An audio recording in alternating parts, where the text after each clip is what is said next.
player has really unlimited freedom to move around the game world, to be able to kind of tackle different challenges and different missions and kind of different moments in the game in different orders. And so our mission structure is fundamentally non-linear.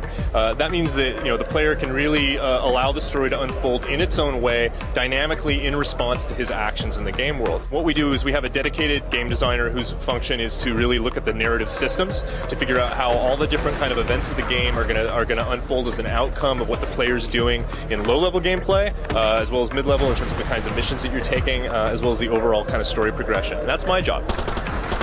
One of the biggest issues for us is that we really made a decision early on that it was going to be very important to have these buddy characters.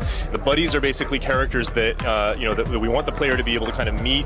We're not imposing them on the player. The player can kind of find them or not find them, and kind of choose to interact with them or not choose to interact with them. But we wanted to make sure those buddies had a purpose and a function for being in the game. And so we made them important in the sense that they give the player additional objectives that he can perform, but they also allow the player to get rescued if the player gets into big trouble. Well, part of the problem is we wanted to make sure that those buddies felt like they were real characters in the world, and that they weren't protected somehow, that we weren't insulating them from being harmed, and that ultimately the player had the power of life and death over those characters.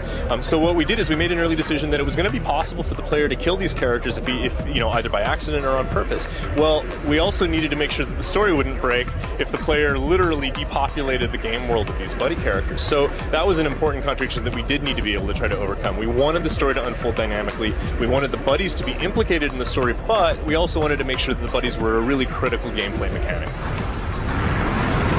All of the kind of major villains, if you will, of the game, all the warlords, all of the kind of petty faction bosses, the mercenary lieutenants, all of them ultimately can be killed. And furthermore, the player has a lot of control over when that happens, of the timing of that. In fact, we often say that the player is ultimately the guy that decides who ends up running the factions by the end of the game, because he can choose to assassinate these guys at different points in the game.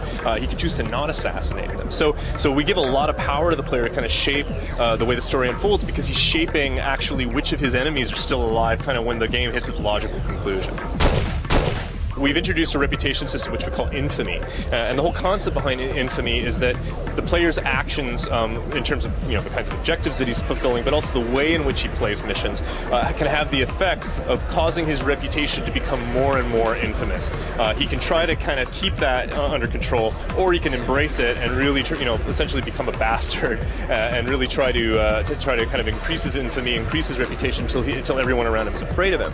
Now, we're not passing moral judgment on that. We're saying that's a valid way you could take on a situation like this. After all, we are asking him, to go into a war-torn, failed state and deal with, factions and militia and all of these kinds of terrible, moral gray areas. But at the same time, we did want to make sure the player understood there were consequences.